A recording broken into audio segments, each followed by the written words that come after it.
What makes you such a good fighter? I don't know, I'm just curious about it. It's never, I mean, it's in my head 24/7.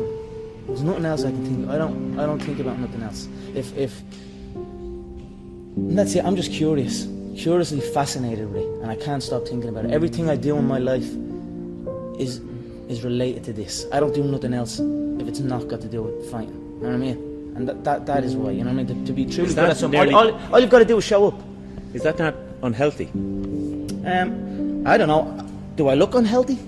Take a look at this physique. I'm in phenomenal shape, in body and mind. To me, what's unhealthy is living an unhealthy life. To me, what's unhealthy is getting up and going through the same day, every day of your life, 9 to 5, in an office or in a, you know what I mean? That's unhealthy. That beats your mind. I don't work. I love what I do, and that's why I'm doing what I love. You know what I mean? That's why it's become a career for me, because I love it. I love what I do. So I don't think it's unhealthy. I feel good in my mind. I mean, it's my life. I'm enjoying the fruits of my hard work. Nobody works harder than me inside the octagon, outside the octagon. I am a workhorse, so I'm going to enjoy the benefits of this life. I'm going to get myself a big mansion in Las Vegas. I'm going to get the soft top cars. I'm going to bring my whole team out. I'm going to spoil them and give them this life. Big steaks that size. We're eating every single night each. We're eating good. We're living good. It's human nature. Some people will sit and take positivity from that. They will look at that and take inspiration and inspire. It will inspire them to go and push for that.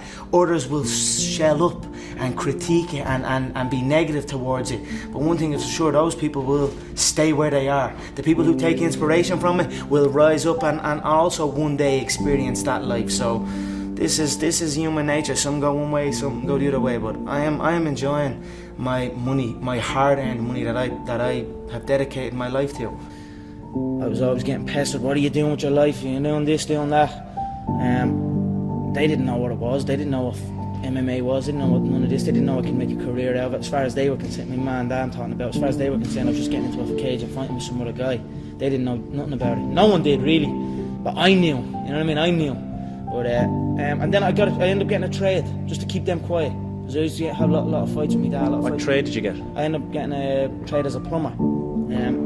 Literally up in the back arse of nowhere, up in the Wicklow Mountains. And funny enough, that site was one of the biggest sites in Europe. Kilternan. It was right at that skiing place. Huge. And now it's just abandoned. Now it's just deserted. So I used to go up there 6 o'clock, 5 o'clock in the morning. I was on that M50. I used to have to walk to the N4. About half an hour from my house, wait for some Limerick guy that I didn't even know. He'd drive on the M4 and I'd have to flag him down. Nightmare, yeah. 2 hours down on the M50, 2 hours back. Literally 14-hour days, and I was the first year, so I had to go and do everything. I had to go to the shop. I had to go and get this and get that. So I always had trouble with that, and I was like, this isn't for me. This is not for me. How long did you last? I lasted 18 months doing it. But it was tough, you know. It wasn't the life for me, you know what I mean. And then John said, because I was training with John as well at the time, and then John got in touch and says, I have a show. I'm running a show. I'd like to fight on it. And then that was it. I just packed it in, didn't show up. My dad used to come in and punch the head out of me and like try and drag me out of bed, and I just wouldn't go. You know what I mean? I had an uproar for a good few years with him over it, and that was it. I just packed it in, quit, and then focused on training. I knew what was going to happen. I knew I was going to get here. They didn't. There was a lot of stressful years. You know what I mean? A lot of tough times, but I proved them wrong. I proved myself right. I cannot put one thing what I'm enjoying. I just love this life that I have created. I love this business. I enjoy work. I don't want to be anywhere else but here. So every day I am enjoying myself. I wake up every day, I pinch myself. You want to see the room I'm sleeping in. You want to see the bed I'm sleeping in. You want to see the home that I am living in. There's an elevator in the home. So I'm on the third floor and I go out, click the button, and it goes from the third floor to the first floor. I open up the elevator and I go and eat some breakfast, and then we go stretch out in the sun, and we have a big pool, a jacuzzi.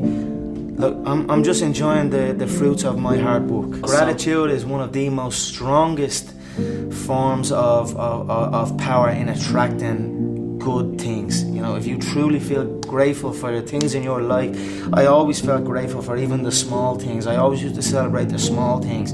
Now I might be celebrating the bigger things, but I always celebrate every little good thing that would happen to me in my life, even before I had any kind of money or any of that.